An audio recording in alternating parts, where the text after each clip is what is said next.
नमस्कार दोस्तों, स्वागत है हमारे यूट्यूब चैनल स्टडी ज्ञान में। आज हम आपके लिए एक नया टॉपिक लाए हैं जो कि है तूफ़ान के बारे में। आज हम बात करेंगे अम्फान तूफ़ान के बारे में जो कि बंगाल की खाड़ी में उत्पन्न हो रहा है। तो आज की वीडियो बिना किसी देरी के शुरू करते हैं। तो शुरू में यदि हम देखें तो इसका टाइटल है भयानक तूफ़ान में बदला अम्फान 20 को पश्चिम बंगाल व बांग्लादेश के तट से टकराएगा। यह अम्फान तूफ़ान है क्या, तूफ़ान कैसे बनते हैं, इसके बारे में हम बात करेंगे।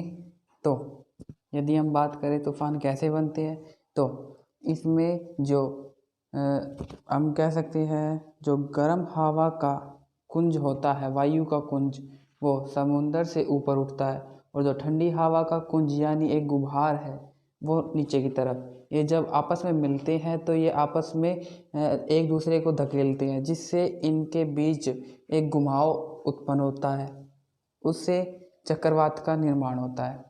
चक्रवात के बारे में अगर आगे बात करें तो इसमें बताया गया है कि चक्रवात अगले 12 घंटे में और ख़तरनाक हो सकता है।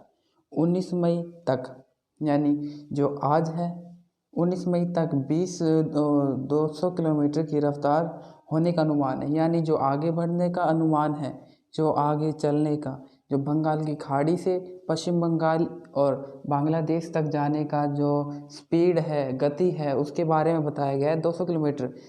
तो आगे अगर चले तो इसमें बताया गया है कि कहाँ आ सकता है और कहाँ आएगा।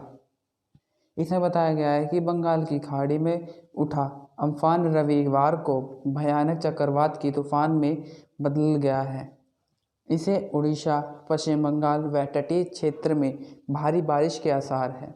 यानी अब वहाँ हल्की हवा चल रही है, हल्की यानी 90 किलोमीटर प्रति घंटे की रफ्तार से वहाँ अभी वर्तमान में हवा चल रही है। और जैसे जैसे यह और आगे आएगा इसकी रफ्तार बढ़कर लगभग 185 किलोमीटर प्रति घंटे की हो जाएगी। तो इसमें आगे बताया गया है कि 20 मई को यह तूफान पश्चिम बंगाल और बांग्लादेश के बीच के तट से टकराएगा। भारत मॉनसून विभाग भुवनेश्वर में के निर्देश HR विश्वास का कहना है कि चक्रवात अम्फान के 20 मई को दोपहर शाम तक सागर के जो आइसलैंड है पश्चिम बंगाल और हल्दिया आइसलैंड यानी जो बांग्लादेश में है के बीच टकराएगा। तो संभावना है, ये संभावना जताई गई है कि उसकी कितनी रफ्तार है, आगे वो कितनी और जल्दी बढ़ेगा और यह कब तक पश्चिम बंगाल और बांग्लादेश तक पहुंच जाएगा। इसे बताया गया है कि 19 मई तक इसकी रफ्तार 200 किलोमीटर प्रति घंटे की हो सकती है।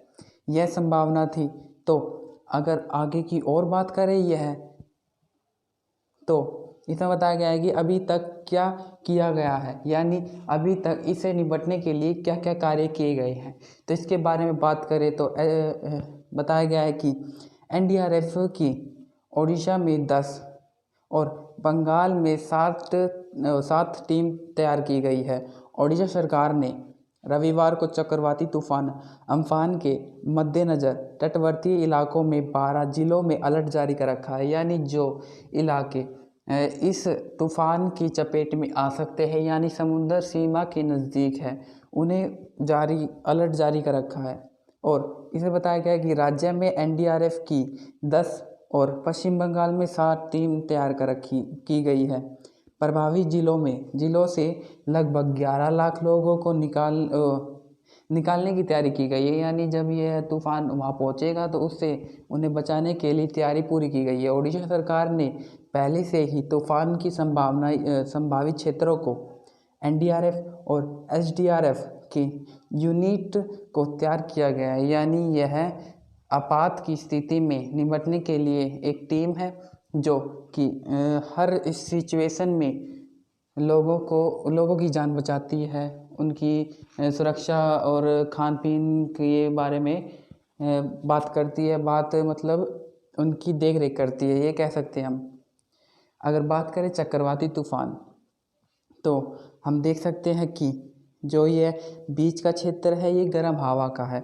जब इससे ठंडी हवा टकराकर यहाँ की तरफ और जब जो ठंडी गर्म हवा है वो यहाँ की तरफ जब आपस में टकराती है तो एक कुंज बनता है, जिससे चक्रवात का निर्माण होता है। जो भी आसपास के बादल हैं इससे मिल जाते ही है, इससे हमें स्पष्ट रूप से दिखाई देता है कि यह चक्रवाती तूफान है। अगर बात करें तो यह कहाँ तक आएगा, तो यह भारत का राजनीति मैप है।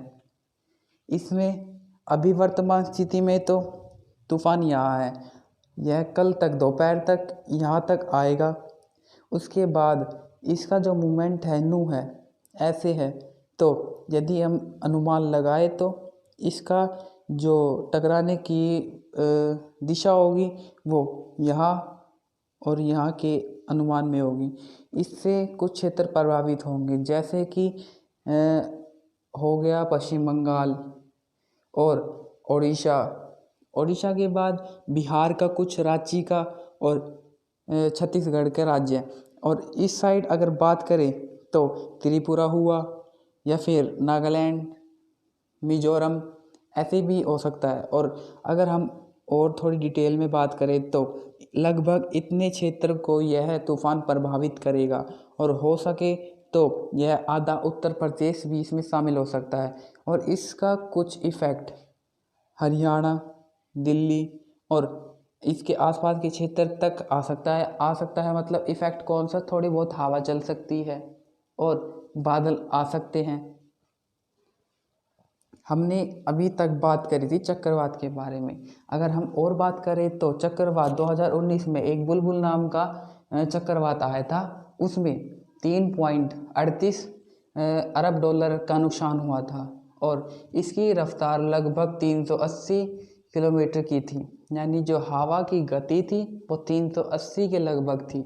और अगर हम बात करें अप्रैल 2019 तो 2019 की अप्रैल में भी एक फनी नाम का तूफान आया था, उसमें भी 185 या फिर 295 के बीच इसकी रफ्तार थी। इसमें भी नुकसान हुआ था। फनी इसका नाम इसलिए रखा गया था कि जो कि इसकी बनावट थी वो एक नाग सांप की तरह थी, यानी यह आगे जाकर बार बार मुड़ रहा था।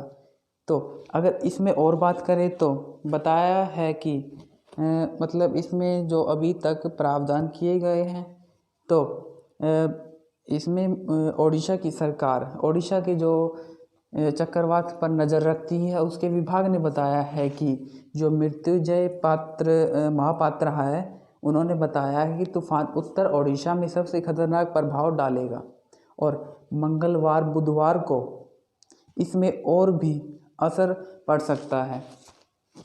अगर इसके बारे में और बात करें तो आजकल में ये तट से टकराएगा, यह निश्चित है। और जब ये टकराएगा तो उससे भीषण हवा चलेगी। इससे बचने के लिए एनडीआरएफ की टीम तैयार कर रखी है, हमने बात करी थी। तो इसमें 8 जिलों को सतर्क, जो इसके 8 राज्य है यानी इसके आसपास जो भी प्रभावित क्षेत्र हो सकते हैं उसके बारे में अलर्ट जारी कर रखा है। जो 8 राज्य है यानी इतने क्षेत्र के राज्य यहाँ तक भी नहीं, क्योंकि इतने क्षेत्र को यह प्रभावित कर सकता है। तो आज हमने पढ़ा अम्फान तूफान के बारे में कि यह कब वहाँ पहुँचेगा और ऐसे तूफान कौन से आए थे। और यदि हम और बताएं तो यह तूफान पहले के मुकाबले थोड़ा कम होगा, क्योंकि इसकी रफ्तार कम है और जो इसकी कमज़ोर होने का कारण है वो समुद्री तट पर उगने वाले वृक्षों के कारण है। तो यह जब यहाँ से गुजरा तो जो इनके आसपास वृक्ष थे उससे यह प्रभावित हुआ और इसकी रफ्तार कम हुई। कभी भी अगर बात करें तो इस क्षेत्र में चक्रवाती तूफान बहुत कम आते हैं। कारण है हवा का इस तरह चलना। जो भी यहाँ चक्रवाती तूफान बनते हैं कि चाहे तो वो ऊपर जा सकते हैं यानी जाएंगे या फिर नीचे की तरफ। तो मॉनसून का भी आगाज़ होने वाला, यानी अगले से अगले महीने में मॉनसून भी आने वाला है। तो इससे जो सुरक्षा बरतनी है वो भी सरकार ने निश्चित कर ली है। तो आज हमने अम्फान तूफ़ान के बारे में बात करी। अगर वीडियो अच्छी लगे तो लाइक करें, हमारे चैनल को सब्सक्राइब करें, जिससे हम और भी वीडियो जो बनाएंगे वो आप तक सबसे पहले पहुँचे। अगर वीडियो देखने के लिए धन्यवाद।